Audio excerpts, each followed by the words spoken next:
सुब्हानल्लाह सुब्हानल्लाह व बिहम्दिही सुब्हानल्लाहिल अज़ीम। मौलाया सल्ली व सल्लिम दाइमन अबदा अला हबीबिका खैरिल खल्क़ि कुल्लिहिम। सलातun व सलामुन अलैका या रसूलल्लाह व अला आलिका व सहाबिका या जद्दल हसन वल हुसैन। हज़ूर नबी करीम अलैहिस्सलातु वस्सलाम की ये ख्वाहिश थी कि दाहिया कल्बी इस्लाम कबूल कर ले, इसलिए उसके ख़ानदान के 700 अफराद उसके ज़ेरे असर थे। आपकी तमन्ना थी कि अगर दाहिया कल्बी मुसलमान हो गए तो उनसे मुंसलिक ख़ानदान के दूसरे अफराद भी इस्लाम कबूल कर लेंगे। हज़ूर नबी करीम अलैहिस्सलाम ने बारगाह खुदावंदी में दुआ की, ऐ अल्लाह दाहिया कल्बी को इस्लाम लाने की तौफीक अता फरमा। आपकी दुआ का ये असर हुआ कि दाहिया कल्बी के दिल में खुद ब खुद इस्लाम और बानी इस्लाम की मोहब्बत जलवागर हो गई।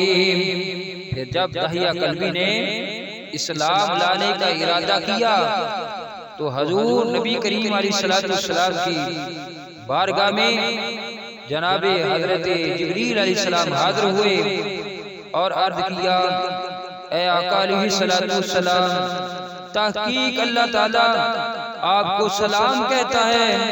अल्लाह ताला ने आपकी दुआ को शर्फ़े कबूलियत बख्शा है और दाहिया कल्बी के दिल में नूरे ईमान की रोशनी पैदा कर दी है। सुभान अल्लाह। और वो आपकी खिदमत में हाजिर होने वाला है।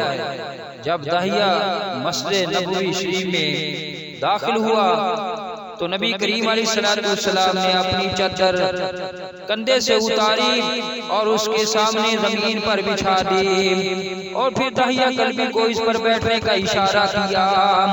दाहिया कल्बी ने जब आपके खुल्के अजीब का मंजर देखा तो उसकी आंखों से आंसू रवा हो गए और उसने हजूर नबी करीम अलैहिस्सलाम की चादर मुबारक पर बैठने की बजाय उसको उठाया, पहले बोसा दिया, फिर आंखों से लगाया और अपने सर पर रखकर अर्ज की, या रसूल अल्लाह, या हबीब अल्लाह, मुझे इस्लाम की दौलत अनायत फरमाए। तो रसूलुल्लाह सल्लल्लाहु अलैहि वसल्लम ने इरशाद फरमाया, ऐ दाहिया कहो, ला इलाहा इल्लल्लाह मुहम्मदुर रसूलुल्लाह। सुभान अल्लाह। इस्लाम की मुक़द्दस दौलत हासिल कर लेने के बाद दाहिया कल्बी फिर रोने लगे। रसूलुल्लाह सल्लल्लाहु अलैहि वसल्लम ने फरमाया, ऐ दाहिया कल्बी क्यों रो रहे हो? अर्ज़ किया, या रसूलल्लाह, या हबीब अल्लाह, मैंने बहुत बड़े बड़े गुनाहों का इर्तिकाब किया है। बारगाह खुदावंदी में अर्ज़ करे उनका कफारा क्या है? अगर मेरी सारी जायदाद राह खुदा में खर्च करने का हुक्म दे तो मुझे मंजूर है, मुझे मंजूर है। अगर आप मेरी गर्दन काटने का हुक्म फरमाएं तो मैं खुशी से कबूल कर लूंगा। आप जो भी मेरे गुनाहों का कफारा बताएं मुझे मंजूर है। आपने फरमाया, ऐ दाहिया कल्बी, तूने कौन सा गुनाह किया है? अर्ज किया, मैंने अपने कौम की 70 बच्चियों को जिंदा दफन किया है। ये सुनकर हज़रत नबी करीम अलैहिस्सलाम आबदीदा हो गए।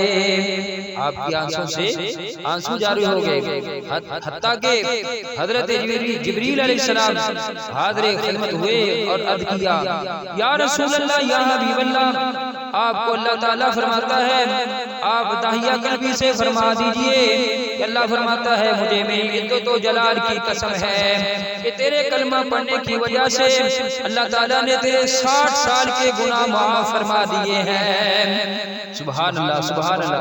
फिर रसूलुल्लाह सल्लल्लाहु अलैहि वसल्लम और आका अलैहिस्सलाम के सहाबाए किराम की आंखों में आंसू आ गए और रसूलुल्लाह सल्लल्लाहु अलैहि वसल्लम ने बारगाह खुदावंदी में अर्ज किया, ऐ मेरे अल्लाह तूने दहिया कल्बी के एक मर्तबा कलमा पढ़ने से उसके गुनाहे कबीरा बख्श दिए हैं, तो फिर मेरी उम्मत के बंदों के गुनाह क्यों करना बख्शेगा, जबकि ये कसरत से कलमा तैयबा की गवाही देने वाले हैं। सामीन मुहतरम, कलमा तैयबा पढ़ने से कल्ब और रूह को पाकीज़गी और सुकून हासिल होता है। कलमा तैयबा की बरकत से आमाल को दर्जा कबूलियत मिलता है। कलमा तैयबा ही वो शजरे ज़ीशान है जिसका फल मोमिन दुनिया और आखिरत कब्र और हशर में खाता है। कलमा तैयबा सारी दुनिया के माल और दौलत से बेहतर है। कलमा तैयबा ही दोनों जहान